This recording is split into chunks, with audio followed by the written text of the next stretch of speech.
Salut l'équipe, le breakout du Bitcoin pour aujourd'hui les gars. On va parler de ça ce matin et plein d'autres petites choses. Désolé, un peu en retard pour la vidéo. Encore une soirée bien trop longue pour mon vieil âge. C'est parti BTC, 68 000 $ au moment où j'enregistre, plus 1%, c'est très beau.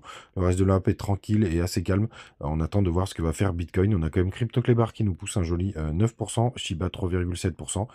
Dans le top 20, pas grand chose d'intéressant. Allez, un petit PP qui pousse 2,6%. Et quand on descend, on a quand même STX qui pousse 4%, 4,5% du côté de WBT, et c'est Injective 6,4% ce matin. Qui est 49e ou 48e, c'est un peu le bazar, et c'est Render qui fait la marche à la 50e position. Les gars, du côté du daily du BTC, on est peut-être en train d'assister en live au breakout du Bitcoin pour le coup, et je pense qu'on est assez mature, on a quand même pas mal martelé, le RSI avait un petit peu d'avance. Vous voyez juste là, qui nous indiquait, regardez, on a fait un petit pullback. En plus, on a eu un beau nettoyage sur la journée d'hier. On est venu chercher les derniers stops. Alors, pour tous ceux qui tradent les imbalances, pour le coup, regardez, c'est assez beau. Vous avez une imbalance qui était formée ici. Et quand on perd pas une imbalance, vous voyez, qui fait office de support. Alors, une imbalance, c'est quand vous avez une bougie comme ça et qu'elle n'a pas été retravaillée. Donc là, vous avez attendez, je vais essayer de vous le montrer juste là. Si j'arrive à choper le bon truc. Tac, tac, tac. Non, je vais pas y arriver, les gars. Je vais pas y arriver ce matin. J'ai trop la tête dans le guidon, mais grosso modo, ah si c'est là, regardez, hop, il y avait une imbalance qui s'était formée juste là, hop, ça va jusqu'à la mèche. Et quand vous avez des imbalances comme ça qui sont tenues de cette mèche à cette mèche, vous voyez, il y avait un petit vide dans la bougie qui est juste là. Elle a été retravaillée. Et quand c'est retravaillé et qu'on rebondit dessus, ça fait office de support. Ça veut dire qu'on conserve les imbalances, qu'on maintient les imbalances pour le coup et qu'on peut repartir. De l'analyse graphique pure pour le coup. Et regardez, là, on est en train de faire notre petit breakout en live pour le coup. Et ça fait plaisir parce que là, les gars, on peut vraiment partir to the moon pour le coup en daily. Vous voyez, en plus, alors ça c'est quelque chose aussi que j'aime bien quand on continue de taper les bandes de Bollinger comme ça, c'est assez bullish. On est en train de le voir en live. Bien évidemment, le plus important, ce sera le weekly. Pardon, les gars. Le weekly, puis on aura notre prochaine target qui est la bande de Bollinger au 71 200. Donc, bien évidemment, ce sera cette bougie-là qui sera la plus importante. Et là, on pourra peut-être enfin parler de breakout. Justement, pendant tout ce breakout, le boss, ça reste Bitcoin. Où est-ce qu'il est, mon Bitcoin, ma Bitcoin de dominance? Vraiment, qui met la misère à tout le monde. Ça y est, on a touché les 60% ah non, on ne les a pas touchés tout à fait. Non, c'est bien plus haut. C'est bien plus haut. Et d'ailleurs, il y a la trendline qui se retrouve là. Mais c'est quand même assez impressionnant de voir la puissance de BTC, les gars. Je m'en remets pas. Même quand on croit que ça va s'inverser, bah, BTC est toujours là pour nous rappeler que c'est lui le boss. En attendant, on n'a pas encore perdu le support du côté de ETH face à BTC, hein, vous voyez, on le travaille. Maintenant, ça fait plusieurs jours. On l'a tapé 1, 2, 3, 4, 5, 6. Allez, on peut même compter 7 avec cette bougie du jour. Donc, c'est vraiment un support pour l'instant qui tient, qui est potentiellement solide. On va voir ce que ça va donner. Attention quand même, les liquidations, il y a encore pas mal de liquidités. D'ailleurs, un gros pic, mais je pense pas qu'on va avoir besoin d'y retourner. Mais c'est vrai qu'hier, en fait, il y en a pas mal qui ont pris des positions juste après. Juste après le nettoyage, vous voyez, sous cette petite zone. Attendez, je vais vous montrer. Du côté de Binance, ce sera plus propre. Vous voyez, hop. Vous voyez juste là, d'ailleurs je vous l'avais dit dans la vidéo d'hier, qu'il y avait un nettoyage intéressant à aller chercher juste là. Vous voyez, avec cette petite mèche, on est parti tout chercher. Là, je suis en 4 heures.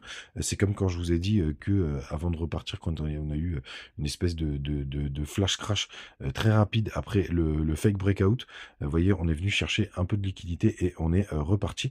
Et là, potentiellement, c'est ce qu'on a fait hier. Donc ça, c'est plutôt propre.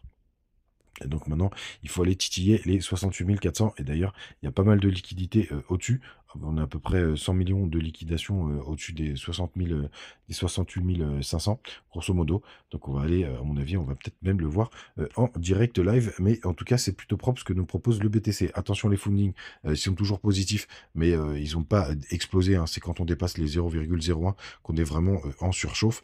Il y a pas mal de funding négatifs ici et là, notamment sur Chiliz. Bon, malheureusement, c'est un projet. Je crois que je suis pas sûr qu'il va pouvoir se relever. Désolé pour ceux qui sont fans de ce projet. Du côté des ETF, en plus, ça fait quelques jours qu'on a plein d'inflows. Regardez-moi ça, c'est magnifique. Toutes ces bougies, ça fait à peu près 1, 2, 3, 4, 5, 6 jours qu'on a des rentrées massives et c'est à coût de 300 millions. La dernière fois qu'on a eu ça, hein, c'était en février. Et après, vous vous souvenez, on a eu un joli rallye. Regardez, c'était à peu près sur cette zone. Donc là, c'est vraiment très très beau ce qu'on est en train de voir. Il y a de l'oseille qui rentre sur les ETF et donc sur Bitcoin, ça fait vraiment plaisir. Du côté des autres infos, je ne sais pas si vous l'avez vu sur Twitter, mais c'est un sacré bordel. La fiscalité en France, pour le coup. Je vous tweetais du côté d'Injective Protocol. Là, on va bien se marrer, les gars. Il y aura pas mal de choses à shorter du côté de quand on sera en bear market, hein. Franchement, les gars, il va falloir qu'on reste connecté en bear market parce que ça va être un deuxième bull run. On va vraiment s'éclater, les gars. Franchement, je suis hyper content parce que je ne l'ai pas fait cette année. Je ne l'ai pas fait au dernier bear market, mais on va pouvoir s'éclater au bear market en shortant des cryptos. On fera ça tous ensemble, bien évidemment, et on risque de se gaver, mais attention, il va falloir qu'on refile beaucoup d'oseille aux impôts. Donc la flat tax, enfin d'ailleurs c'est pas à jour, mais la flat tax elle devrait passer à 33%. Donc ça fait vraiment suer. Donc c'est 3% de plus qu'il faudra redonner sur vos bénéfices. Et surtout les gars, si vous retirez 250 000 euros en crypto, si jamais vous arrivez à les faire, enfin pour moi il faut plafonner, il faut utiliser les stablecoins. On a quand même la chance en France de pouvoir utiliser cette technique des stablecoins. Donc du coup vous retirez pas les cryptos. Vous les laissez en stable et là vous payez pas d'impôt parce que c'est quand vous passez en euros et donc vous sortez le strict nécessaire. Par exemple, si vous dites que vous avez besoin que de 100 000 euros pour vivre tous les ans, tout simplement, vous retirez que 100 000 euros, 100 000 euros et là comme ça vous payez vos 33%, mais vous retirez pas beaucoup plus. Et pendant ce temps-là, vos stablecoins, ils travaillent. Vous mettez un meilleur pourcentage, vous faites pas mal de petites choses dans la finance décentralisée, etc. On pourra s'amuser et on pourra s'amuser aussi à shorter. Les gars, n'hésitez pas à revenir du côté du Telegram. Vous avez aussi les bonus du côté de BitGet, de BingX et de Mexé. Vous avez notre ami TikTok quand ça va bien. Et je vous ai pas oublié pour le top 5 des jolis graphiques crypto.